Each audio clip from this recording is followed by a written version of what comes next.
Hello learners, आज मैं आपको एक्टिव एंड पैसिव वॉइस के कुछ सेंटेंसेस डील करूंगा ताकि आप अंतर कर पाए, प्रैक्टिस कर पाएँ।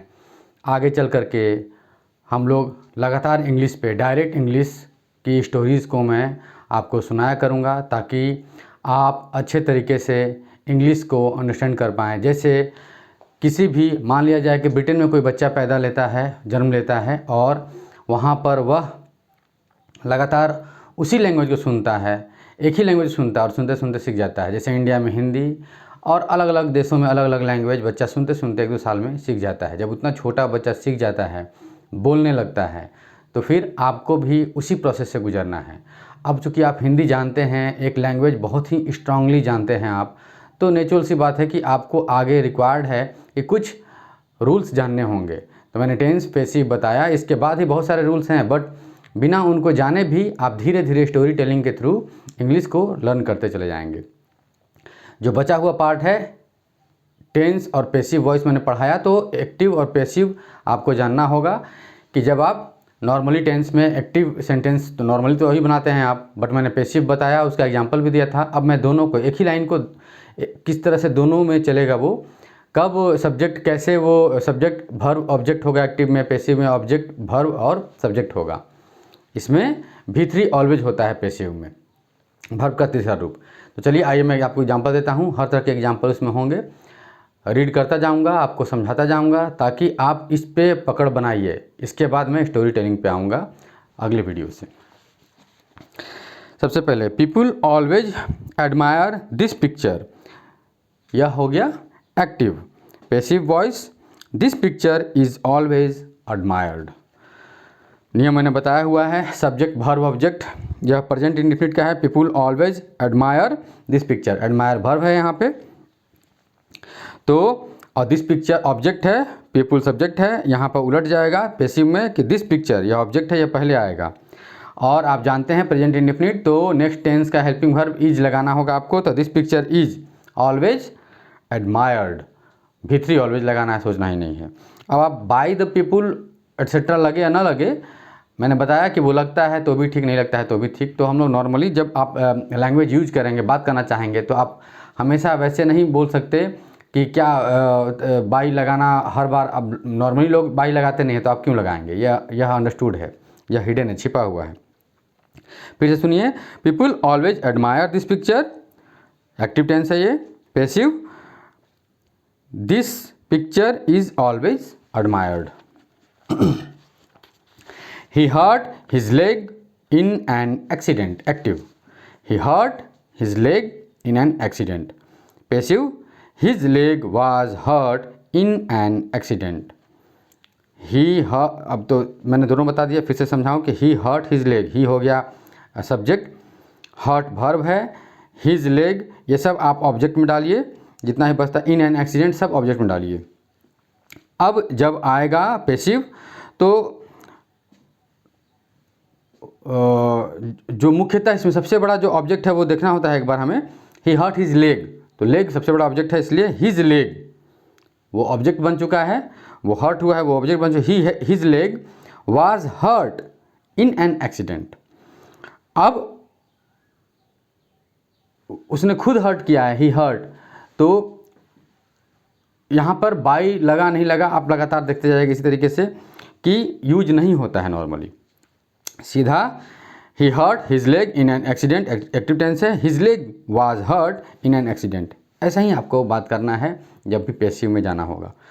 अगला active, some people dress their children very badly. Passive, some children are very badly dressed. By some people यहाँ लगा नहीं है, आपको लगाना भी नहीं है। No one opened that box for the last 100 years। Active tense फिर से सुन लीजिए, no one has opened that box for the last 100 years। इसका passive, that box has not been opened for the last 100 years। Time वाइम सब कुछ वो अलग चीज़ है, उसको लास्ट में आप रखिए। आपको देखना ये है कि नो वन हैज़ ओपन्ड, मतलब कि नो वन यहाँ पर कोई नहीं, कोई हो या कोई नहीं हो, इस तरह का सेंस आ रहा जब भी कोई नहीं करके, तो कोई होता तो खोलता, नहीं है तो नहीं खोला, इस तरह से कुछ भी आप सोचिए। मतलब नो वन जो है सब्जेक्ट की तरह है, हैज़ ओपनड मतलब यह आपको प्रेजेंट परफेक्ट टेंस हो गया, दैट बॉक्स ऑब्जेक्ट हो गया बॉक्स। तो आपको थोड़ा ढूंढना होगा कि क्या है ऑब्जेक्ट। अब देखिए no one has opened that box for the last 100 years. इसका passive, that box has not been opened for the last 100 years. अब नेचुरल सी बात है कि प्रेजेंट परफेक्ट कंटिन्यूअस का जो हेल्पिंग वर्ब है वो यहाँ आएगा, तो बीन लगा हुआ है।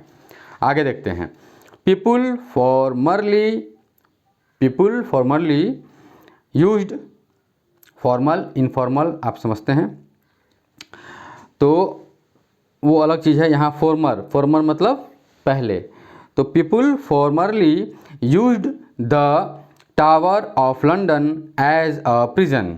इसका पैसिव होगा, the tower of London was formerly used as a prison. पहले वो किस तरीके से यूज किया जाता था, टावर ऑफ लंदन, इस पर चर्चा चल रहा है।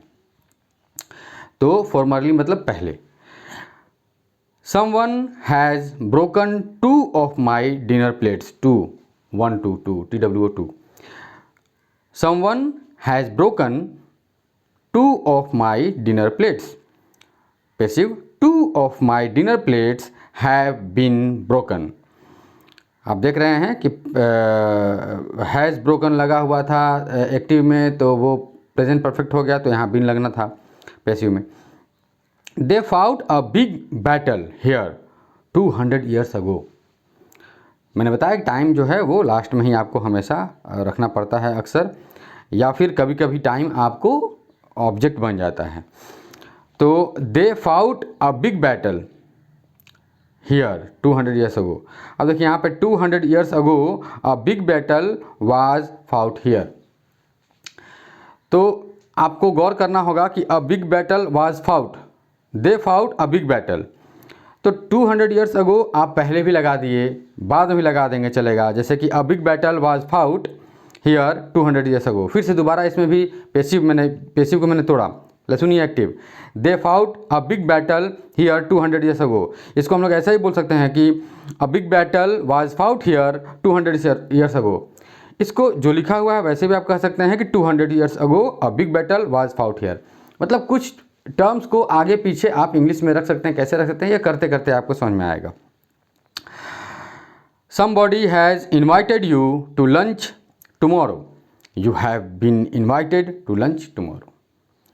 एक्टिव देख लीजिए कि somebody has invited you to lunch tomorrow। Passive है you have been invited to lunch tomorrow। Active, people will forget in it a few years time। Passive, it will be forgotten, it will be forgotten in a few years time। ध्यान से सुनिएगा। Active, people will forget it in a few years time। Passive है it will be forgotten in a few years time। Passive में भी लगता है आप जानते हैं, प्रेजेंट फ्यूचर कंटिन्यूअस और फ्यूचर परफेक्ट कंटिन्यूअस का पैसिव नहीं होता, आप जानते हैं, ये फ्यूचर इंडेफिनिट था। Somebody built this bridge last year। This bridge was built last year। Active है somebody built this bridge last year। Passive है this bridge was built last year। Active, no one has ever beaten him at tennis। Passive है he has never been beaten at tennis। Active, people speak English all over the world। Passive, English is spoken all over the world। Active, did anyone ask any questions about me। Passive, were any questions asked about me। Active, you must write the answers on one side of the paper only। Passive, answers must be written on one side of the paper only। Active, one uses milk for making butter and cheese। Passive, milk is used for making butter and cheese। Active, one praises a pupil when he works hard. Passive, a pupil is praised when he works hard. देखिए ऐसा ही करके आपको लगातार active passive में कुछ और आगे बताऊंगा, तब जा करके आपका सब क्लियर होगा। और इस तरीके से कुछ एक्टिव पैसिव को हम लोग, और वैसे भी यह जब सुनेंगे आप बार बार सीखने के पॉइंट ऑफ व्यू से, तो फाइनली आप अच्छे से स्पीक कर पाएंगे। उसके बाद हम लोग स्टोरी टेलिंग में चलेंगे। Thank you.